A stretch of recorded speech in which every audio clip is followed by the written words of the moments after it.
Hello, everyone. Welcome. My name is Victoria Van Hess, and I'm the Senior Director of Programs and Partnerships for the Olmsted Network. I'm delighted to welcome you today to our webinar. Thanks so much for joining us. I have the pleasure of introducing Lauren Meier, FASLA, a landscape architect whose work in historic preservation spans both public and private practice, including the restoration of the iconic Fairsted landscape in Brookline, where Olmsted lived and worked. Lauren has published extensively on landscape preservation.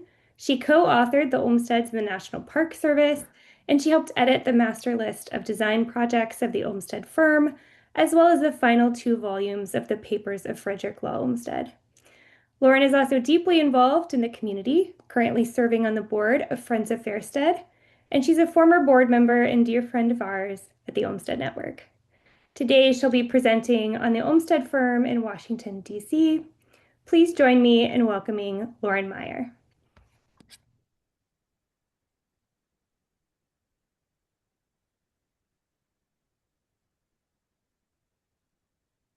Hi, everyone. I'm so happy to be here. Thank you so much for tuning in and for a chance for me to chat a little bit about the Olmsteds in DC, particularly the public landscapes.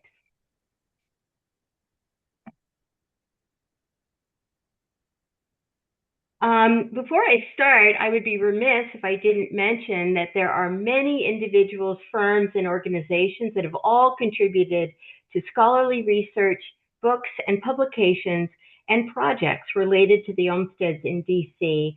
And I wanted to in particular mention their important scholarly work, particularly Charles Beveridge, editor of the Olmsted Papers, Arlene Levy, landscape historian, as well as National Park Service staff and their consultants, and numerous other firms who have studied, analyzed, and provided critical rehabilitation and design work for the Olmsted sites in the DC area. This talk, however, will be focused on historical archival records and not so much on more recent physical changes. And it represents a broad range of roles and functions of many individuals within the Olmsted firms for nearly a century. There are 75 job numbers in total for the period of 1873 to 1969. They include parks and public landscapes, grounds of public buildings, monuments and memorials, campuses, city and regional planning, zoological park, grounds of churches, institutions, residential communities, and private estates. Not all of these projects produced plans, however, and some sites are in multiple jobs. The Fine Arts Commission, also known as the U.S. Commission of Fine Arts, is a huge and complex collection that includes many of the city's most important sites, particularly in the monumental core, where I'm going to be focusing today.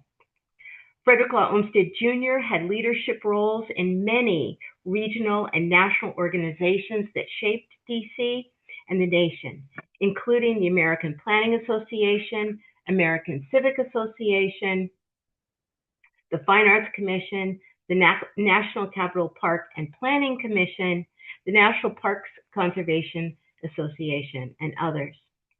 Today, I hope to give you a windshield overview, by no means comprehensive, to help illustrate the diverse role many members of the Olmsted firms have had on the public landscapes of DC for nearly a century, and how this has had significant influence on other projects, programs, and areas of the country.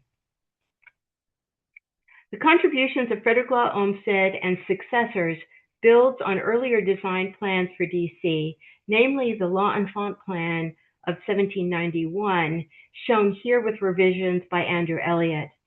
This plan established a city design concept that symbolized the ideals of the young republic, with a rectilinear grid of broad avenues radiating from key sites such as the Capitol and President's House.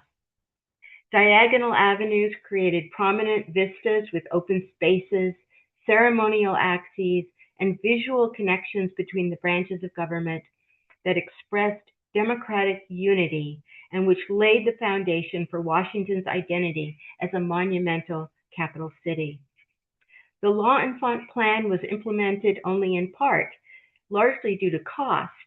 By the 17th century, the monumental core of the city was still devoid of character and worth. In 1823, William Fox wrote of the deplorable conditions in the city. The wind southerly like the breath of an oven, the thermometer vacillating between 90 and 100, the sky blue but cloudless, the sun shedding a blazing light, the face of the land and everything upon it, save trees, withered, dusty, baked, and continually heated, insomuch that water would almost hiss on it. The atmosphere is swarming with noxious insects, flies, and bugs, mosquitoes and grasshoppers, and withal so drying that all animal and vegetable life is exposed to a continual process of exhaustion. Robert Mill's plan of 1841 was an ambitious early attempt to organize and beautify,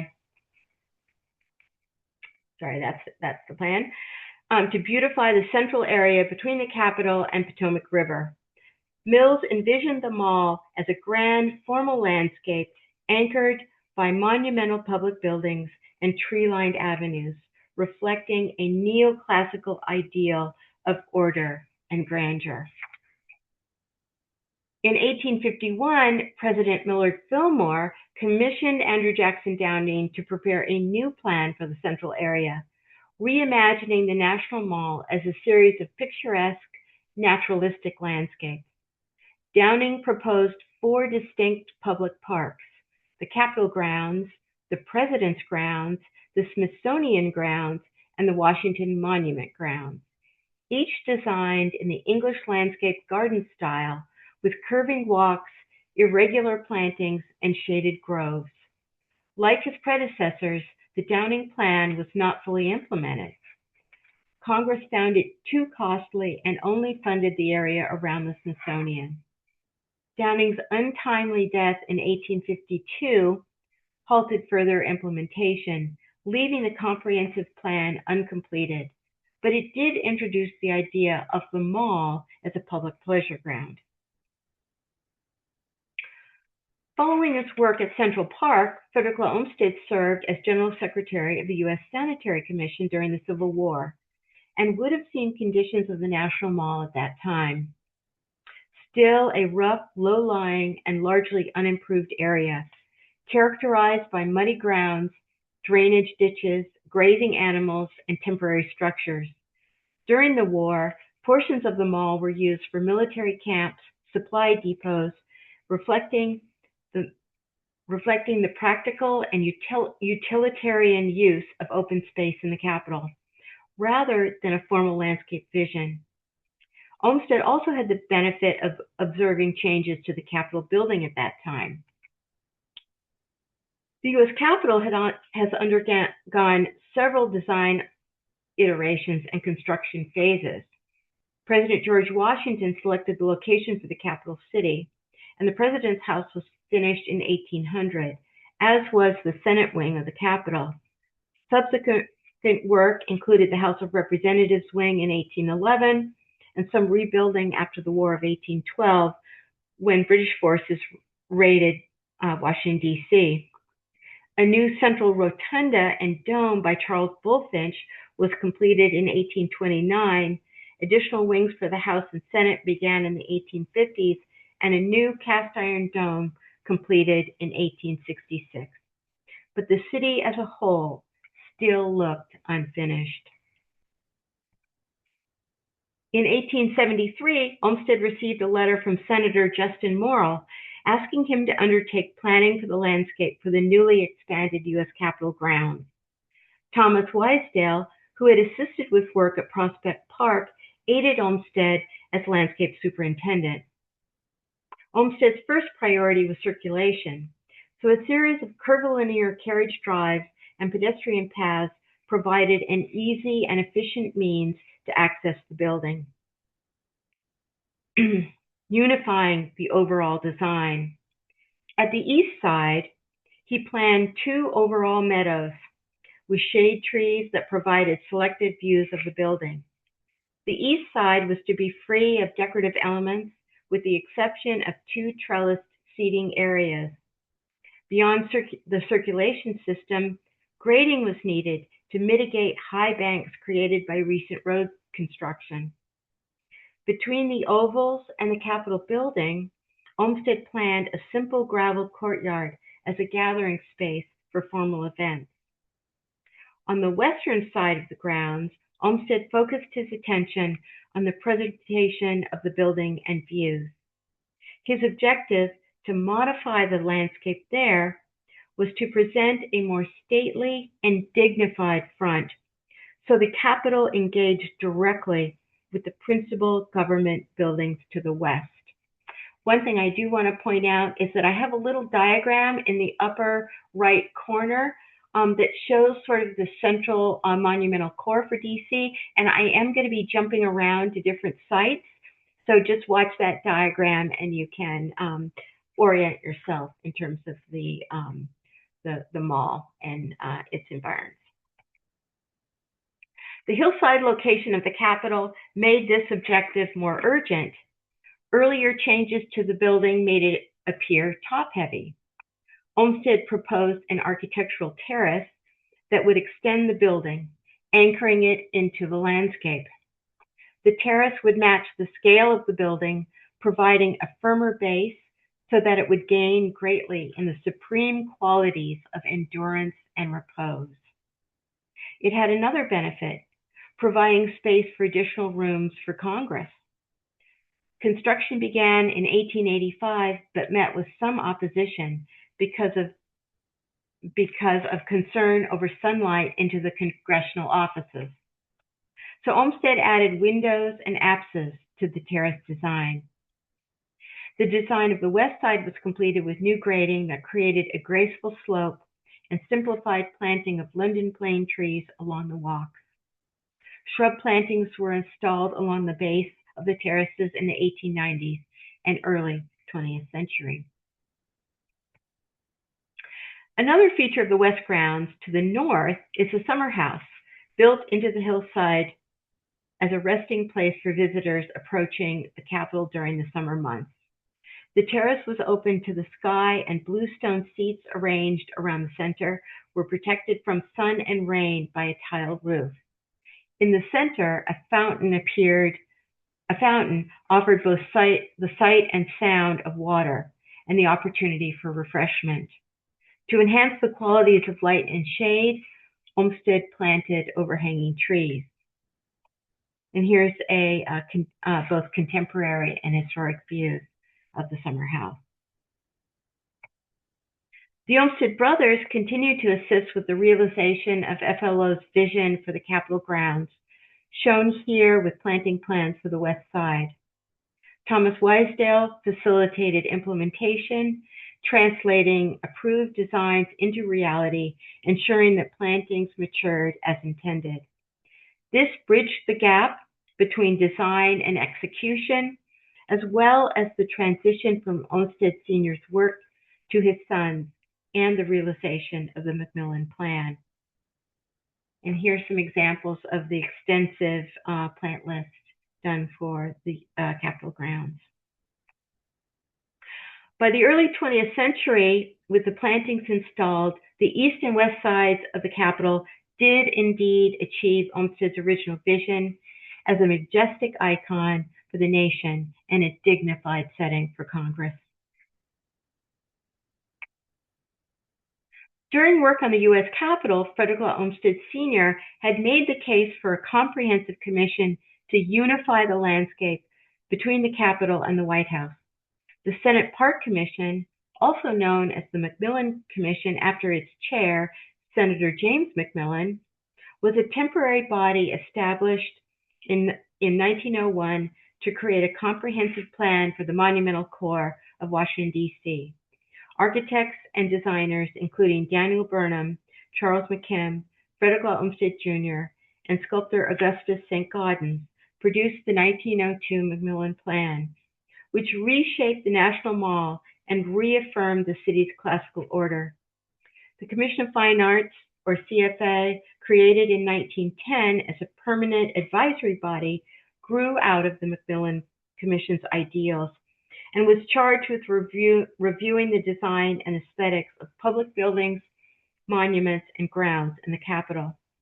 The Macmillan Commission was a short-term planning body that produced a visionary plan, while the Commission of Fine Arts, its institutional successor, ensured ongoing design oversight in line with those principles. The founding members of the Macmillan Commission were inspired by Pierre L'Enfant's original 1791 plan and the City Beautiful movement, and some credit the Commission with the actual implementation of the L'Enfant plan. All had worked together on the Columbian exhibition of 1893, though at the relatively young age of 30, Frederick Olmsted Jr., who had assisted his father in Chicago, stepped into his role on the Senate Park Commission. So stepped into his father's role on the commission.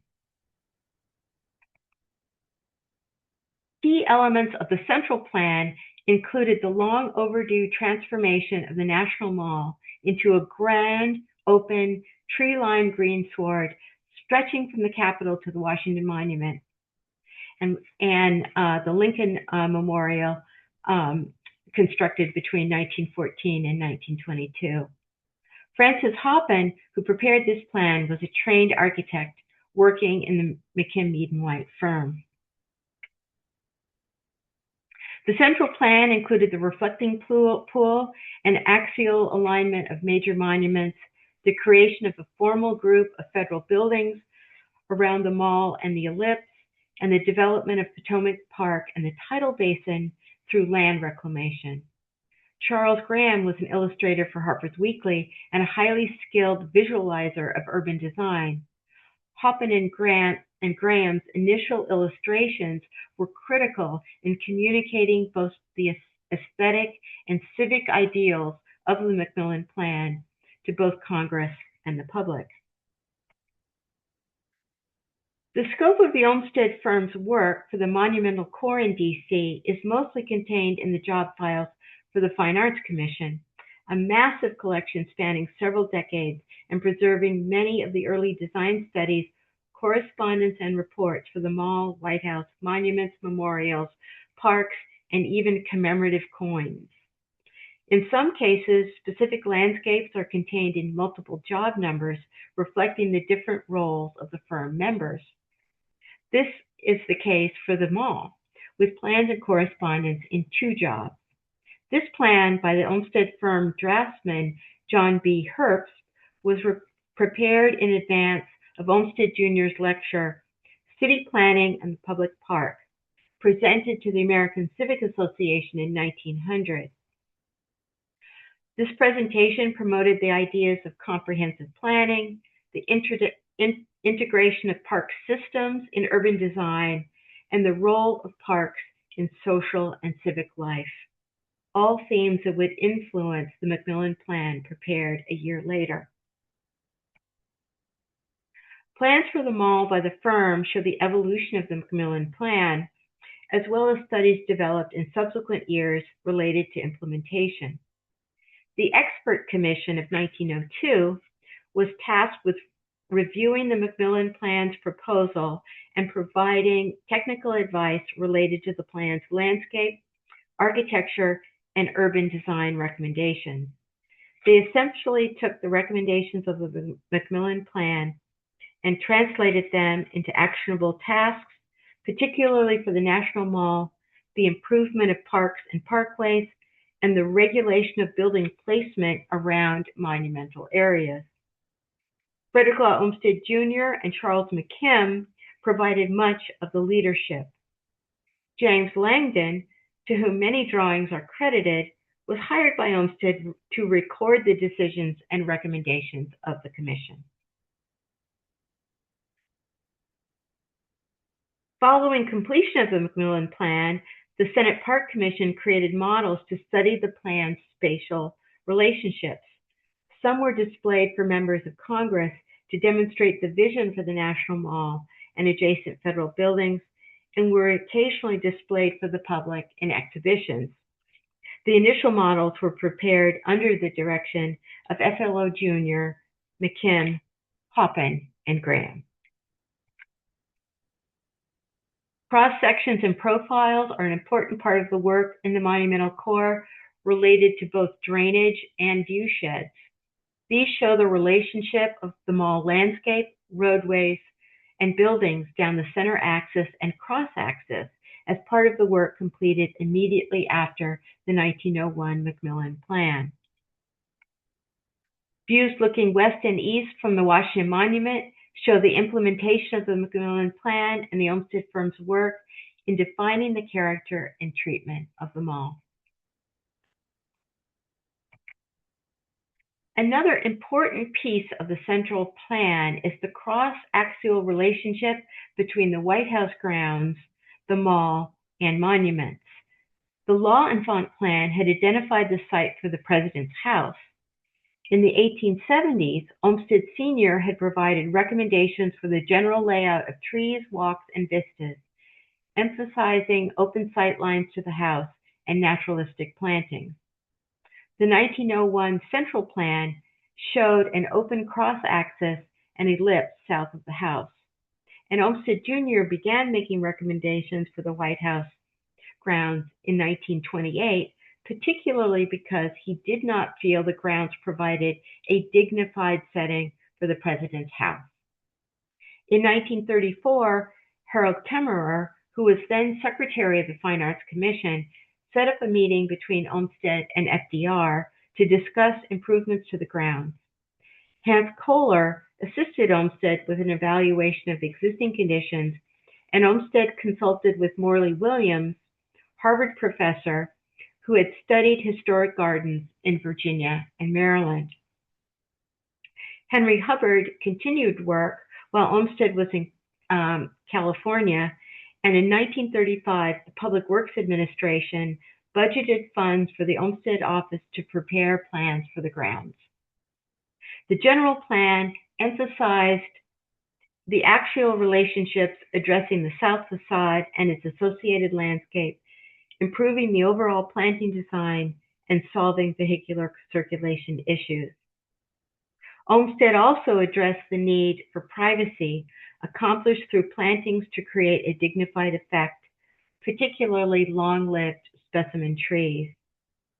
The resulting 1935 report combines the written analysis, recommendations, existing conditions, and design plans and historical narrative to address a number of issues related to general aesthetic goals and objectives, vegetation management, vehicular circulation, and the maintenance of axial relationships. In addition to the general plan, these 1935 plans show existing and proposed improvements to the immediate area adjacent to the Executive Mansion, particularly addressing FDR's concern around circulation and screening, and Olmsted's goal of a more dignified setting.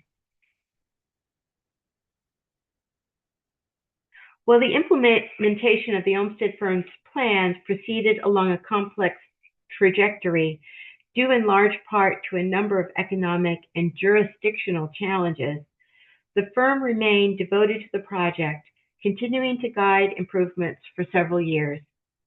Each administration has made relatively minor alterations to the ground, well, up until recently, but largely outside of the primary axis, thus mostly preserving the general goals of the Macmillan and Olmsted Plan. The National Park Service, who have managed the President's Park and all of the parks in D.C. since 1933, continued to refer to the 1935 Olmsted Report in their day-to-day management of the grounds for some 80 to 90 years.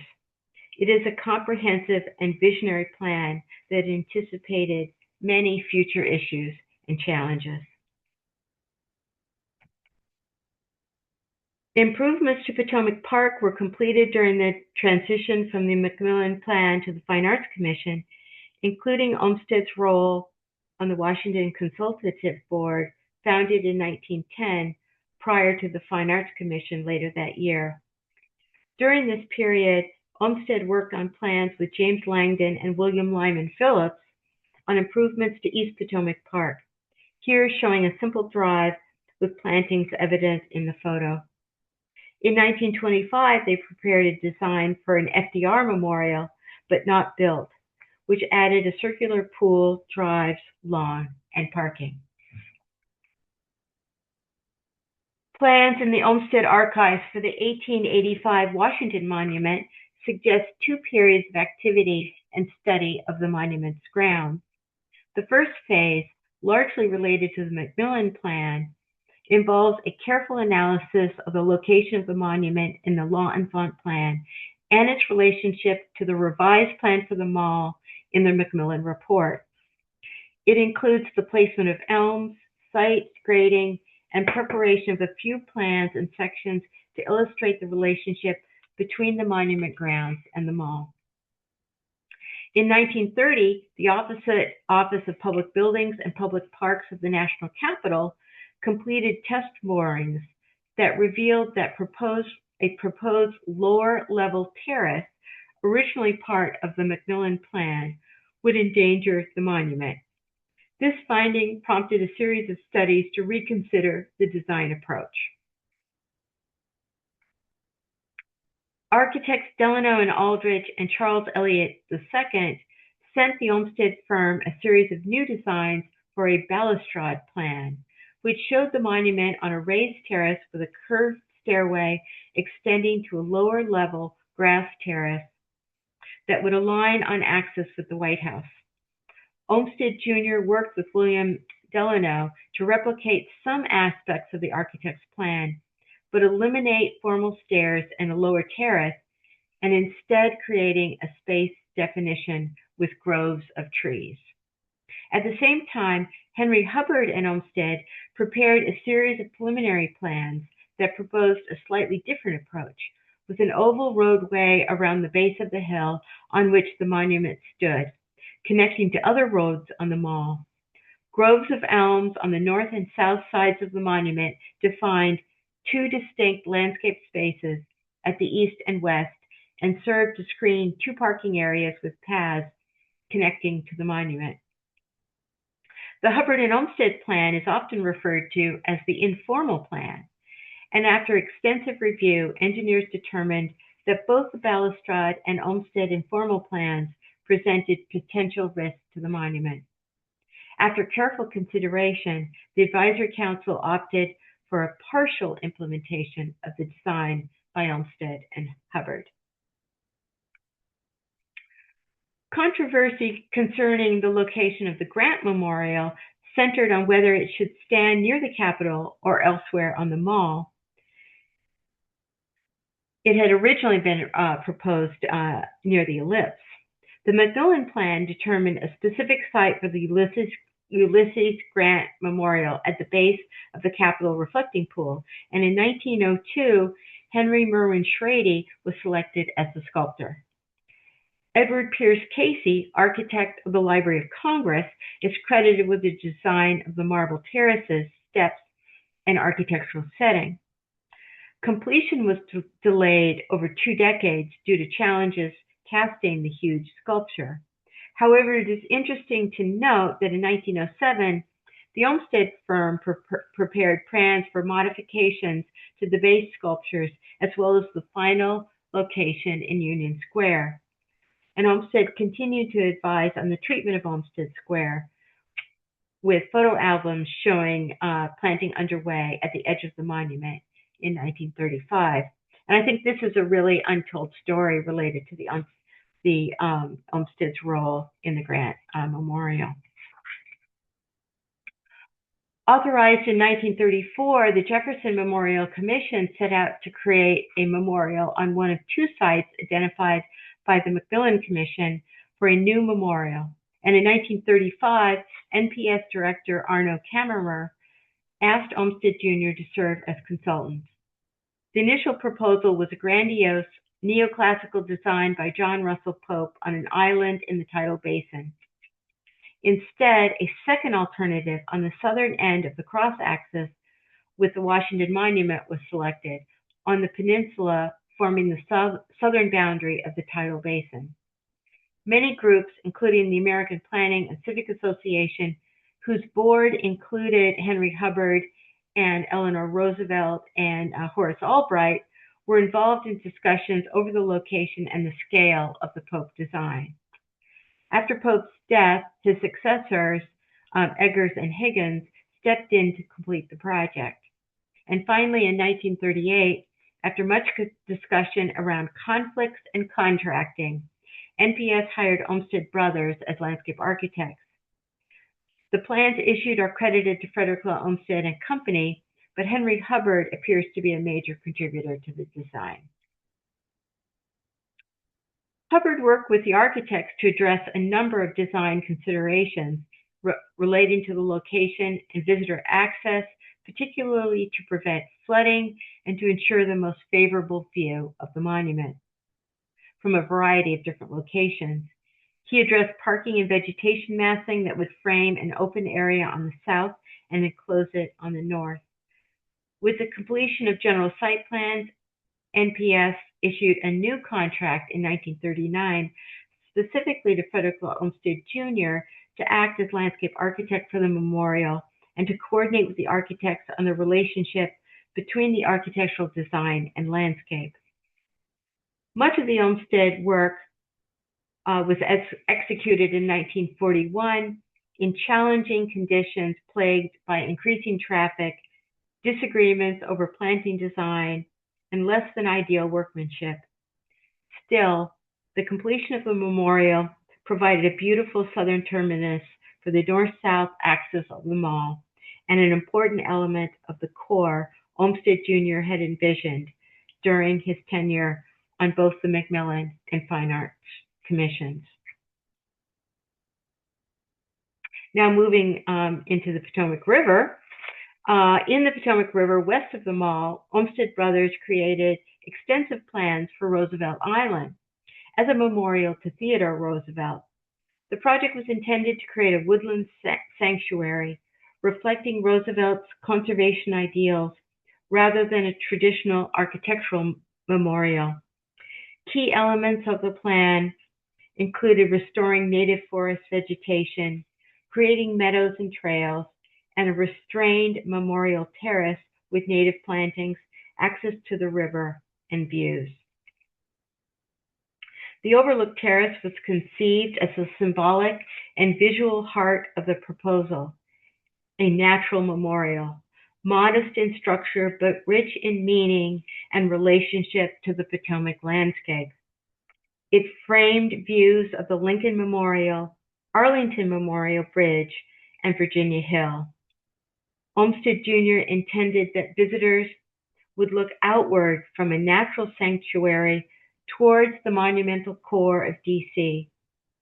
It consisted of a stone-paved terrace with native trees and shrubs framing the edges, and with carefully composed vista towards the river. Stonework and detailing was in the rustic style, subtly crafted to appear timeless and natural, with minimal ornamentation. As in much of the work in D.C., the firm studied the grade and axial relationships to ensure views, providing a rustic bridge to the adjacent little island. Unfortunately, there was insufficient funding to realize the design when it was created, and the outbreak of World War II halted memorial work. In the 1960s, Eric Googler designed a modernist plaza with granite monoliths were dedicated in 1967 and visible today. Now moving north of the monumental core and back in time, Frederick Olmsted Sr. prepared numerous plans related to the extension of D.C. streets north in an area with striking topography bordering Rock Creek. Early in the work on the U.S. Capitol, he had repeatedly made the case for the creation of Rock Creek Park and the preservation of the banks of the Potomac River above Georgetown. Given the character of the landscape along the extension of Connecticut Avenue northwest of the mall, Olmsted felt it would be disastrous to apply the L'Enfant plan. The avenue ran over uneven terrain and over deep gullies that drained into Rock Creek. Legislation passed in 1888 had stipulated the city should follow the L'Enfant plan, but in 1893, Congress passed the Highway Act, allowing for a new commission to draw up plans for the district streets. The following year, Olmsted, along with John Charles and Charles Eliot, began working directly with the commission to review the firm's proposals. In time, they would develop detailed plans for the extension of Connecticut Avenue and several neighborhoods in the expanding city. As an example of their work, the area west of Rock Creek Park presented both great challenges and opportunities for road design. Following the general shape of the topography would make possible a flexible system with gradual grades that fit comfortably in the landscape and would ensure easy access to residences.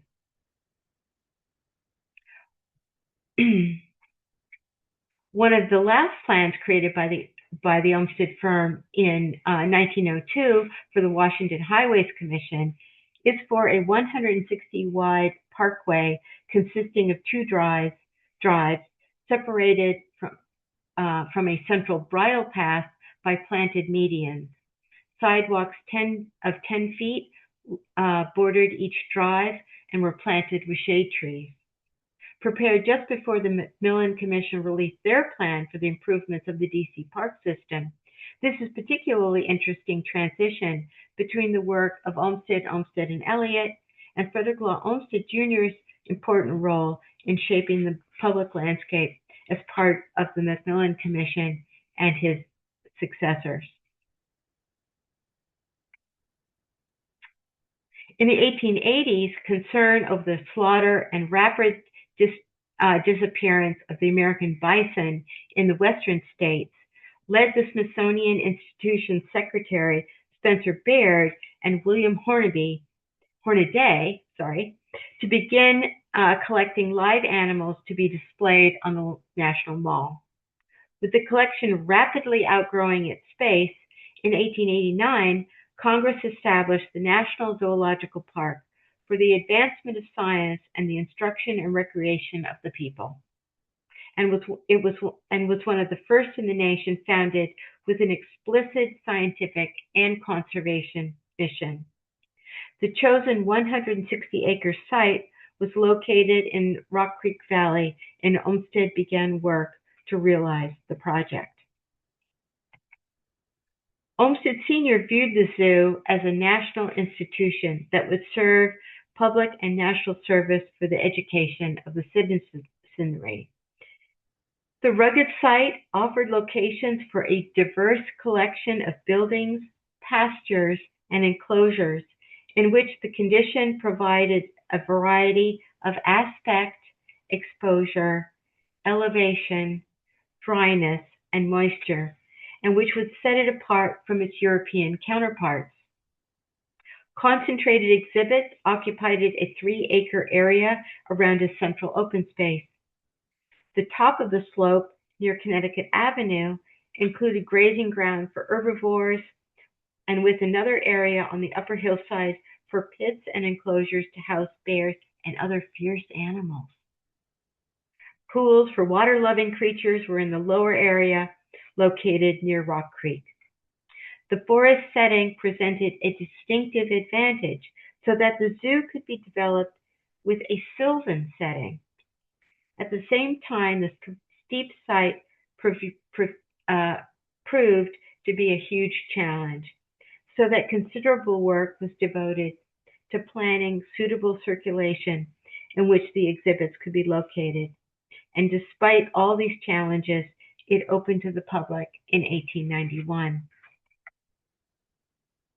The Olmsted brothers continued the vision with further development of exhibits well into the 20th century. After Olmsted Sr.'s retirement, the Olmsted brothers continued work on circulation systems, site planning for animal houses, and service areas, providing planting plans that emphasized native vegetation and shaded routes for visitors, and advising on erosion control and the management of slopes and stream banks within Rock Creek Valley. William Ralph Emerson designed many of the enclosures and structures during the park's early development. Their picturesque style was designed to fit naturally into the rugged, wooded hillside, part of the larger aesthetic vision to make the zoo feel like a natural refuge rather than a formal exhibition ground. The Olmsted brothers' consultations with the Smithsonian regarding improvements to the zoo continued intermittently until about 1918. One aspect of the Olmsted firm's work, beginning with FLO Sr. and continuing with the successor firm, was the sensitive integration of the zoo landscape into Rock Creek Valley. Frederick Olmsted Jr.'s role in the larger development of the district as a member of the Macmillan Commission and the Commission of Fine Arts also include an advisory role to the Smithsonian, which he continued intermittently into the 1930s. The Macmillan Plan of 1901 included extensive recommendations for the development of the park system for the greater DC area. In much the same way, Charles Eliot and the Olmsted Firm had envisioned a regional network of parks, reservations, and parkways encircling Boston. The Macmillan Plan expanded the park system beyond the monumental core to include a comprehensive regional framework, linking the mall, riverfronts, and suburban parklands, such as Rock Creek, into a cohesive whole. A particularly noteworthy element of the Commission's reports were visualizations of how new parkways could be incorporated into the landscape. These visualizations, like those done for the monumental core, were key in communicating the ideas of the Commission and gaining support amongst the general public.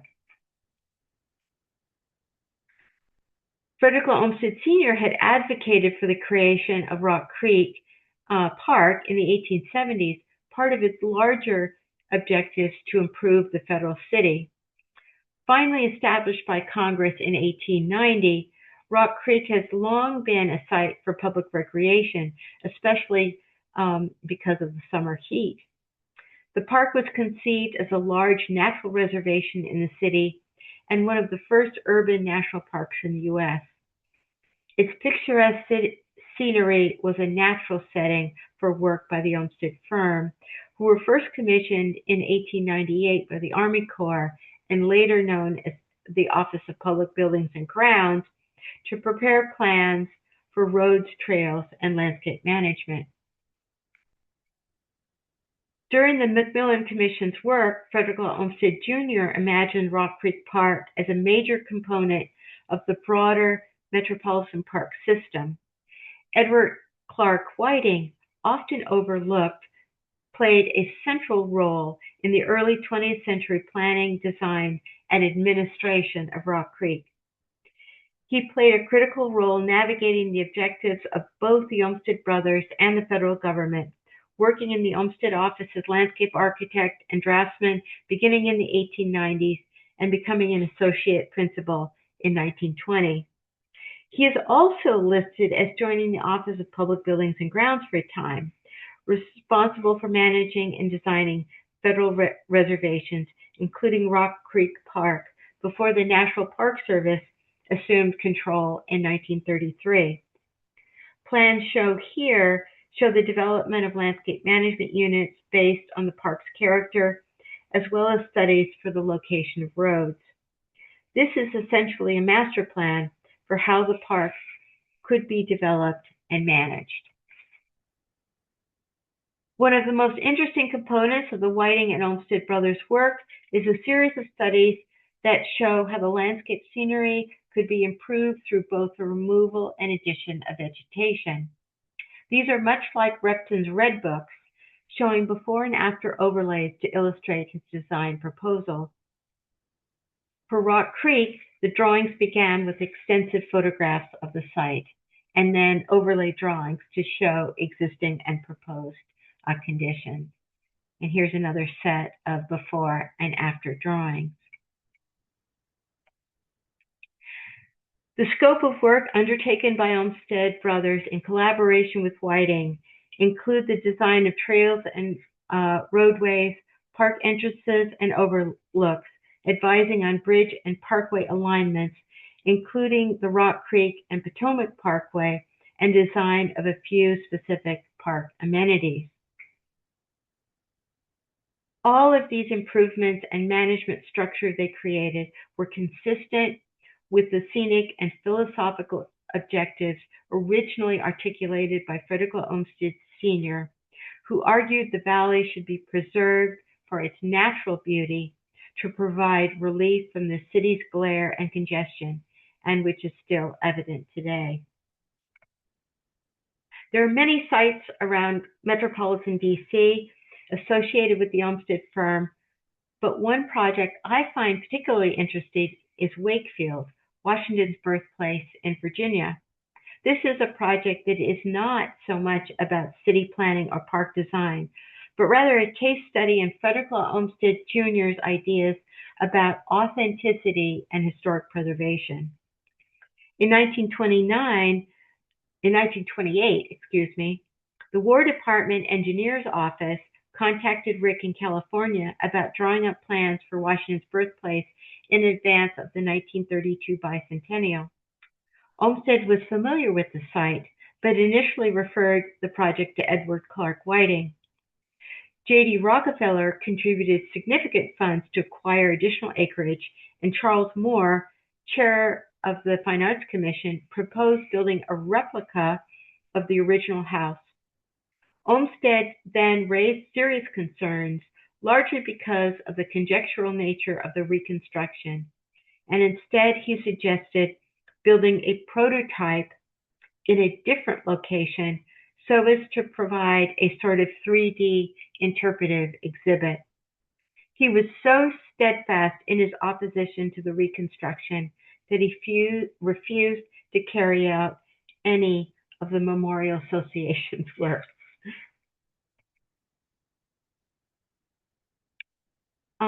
The first campus project in DC, prepared by Olmsted and Calvert Vaux, was for improvements to Gallaudet College in 1866. In 1895, Olmsted, and Eliot completed a plan for American University that embodies a harmonious blend of functionality, aesthetic appeal, and respect for natural topography. The 1922 plan for Catholic University followed many of the similar principles. Another job file outside DC proper includes a massive collection of construction documents, engineering plans for the Maryland National Capital Park and Planning Commission, work that continued by the firm well into the 1960s. Notably, this includes the expansion of Rock Creek Park well into Maryland. And I think there's something like over 2,000 plans listed in the Olmsted archives, not all of which were done by the Olmsted Firm. I hope that I have provided a window into the incredible contributions of the Olmsted Firm in shaping the public landscapes of DC over a century, and a connection to many members of the firms. There is certainly much more that can be said about other public sites in the metropolitan DC area associated with the Olmsted Firm, so this is just a small window into that vast legacy. I close with the question: what do the Capitol Dome and Half Dome at Yosemite have in common? Both are symbols of Olmsted Sr.'s ideals for a democratic society and represent two of his most important contributions. They are both symbols of our American identity. Both are precedents for important work elsewhere related to the preservation of natural scenery and the design for public buildings. But I believe the connection is interesting in other ways. Both set the stage for a continued legacy carried forward by Frederick Olmsted Jr. and the Olmsted brothers into the 20th century in Washington, D.C., through the Fine Arts Commission and specific design projects. Olmsted Jr.'s constant presence in D.C. carried this legacy at a time when both the city and the federal government were rapidly changing. And I believe this was instrumental in his role in drafting the Organic Act, establishing the National Park Service in 1916, who have managed the district parks since 1933. As in DC at Yosemite, he served on the panel of expert advisors well into the 1950s, continuing to advise on matters related to the development and management of the park, consistent with his father's original vision. I close with this snapshot of the White House grounds, part of the field session for the ASLA conference in 2024 with the Olmsted Network, National Park Service, and Friends of Fairsted, celebrating the Olmsteds in DC. Thank you. Thank you, Lauren. That was wonderful, especially as we navigate changes to our federal landscape in DC. This was such a lovely field study, and I think you did it justice. We have a few minutes that we could take questions. If anyone wants to submit, we only have 2 questions right now. Loic, who you'll remember as a beverage fellow. Hi, Loic. He said, these projects vary greatly in scale, form, and function. What, if anything, holds them together? Can we trace a recognizable Olmsted approach across these diverse interventions? And how did the firm contribute to the broader coherence of Washington as the national capital? Great question. Well, I think to some degree what I said at the very end, to me, sort of hits the point in that, Olmsted Sr. weighed in very, very early on a number of different issues that he saw with particularly that monumental core. And then we had Frederick Olmsted Jr. stepping into his father's role in the Macmillan Commission, serving on the Fine Arts Commission, serving on the National Capital and Parks Commission, serving as consultant to the National Park Service. So I really credit Frederick Olmsted Jr. as really carrying forth the vision that he really got from his father through the Macmillan Commission, and then as the implementation of that work, into the 20th century. So they're really looking at Washington, D.C. as an emblem of the democratic ideals and as in clear and cohesive design, based first on the law enforcement plan, of course, but then, really adjusting as need be as these monuments were created. But I really do give, Olmsted Jr. a lot of credit in that role, and for all those, in the firm who assisted him, particularly Henry Hubbard and Whiting. Great. We have one comment that I'll address, or question, and it was, will this presentation be accessible afterwards? And it will. We're recording and we'll put it on our YouTube channel. And then we had one other question, Lauren, that was more general, and it said, I've seen the vault at Fairsted where documents and plans used to be stored, but where are they now? Good question. That's a great question. So many of the plans that were historically in the vault are still in the vault, but they're rehoused into archival flats, mostly into, wonderful drawers. And it's just really a great example of plan conservation. There are some plans that, because of their size, they couldn't be stored in the reconfigured vault. And so those are stored out at the Springfield Armory, which is in Springfield, Massachusetts, which is in west of Boston. So many are still in the vault. They're just rehoused in a different way that preserves them. They've been conserved, and it's been a many year process done by the National Park Service to conserve the plants. And of course, now you can see many of them on the National Park Service Flickr site. It's really rare, and you all have done a wonderful job of archiving.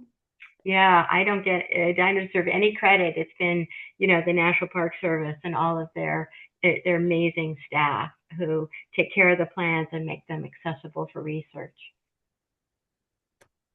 Um, if it doesn't look like we have any other questions, no. Well, Lauren, thank you so much. This has been wonderful, useful scholarship, um, that can continue to be expanded upon, right? And And thank you all for joining us. We will record, or we did record this presentation, and we'll make it available to you to circulate. And we urge you to visit olmsted.org to find our calendar, where we have lots of events on there now and coming soon. And we also, lastly, encourage you to check out the details of the Friends of Fairsted's beverage grant, which encourages scholarship using the Olmsted archives that Lauren was just talking about. The deadline is April 1st, so it's coming up. But thanks I again, did, everyone. Go. I did see a question about the plan for American University. Yes, you just need to look up yes, it should be available online. You have to look up the job number, and then you can search the Flickr site for the plan. You're welcome if you want to if you want to email info@olmsted.org, we're happy to link you over to that information. Thank you all so much, and have a great evening. Thanks, everyone.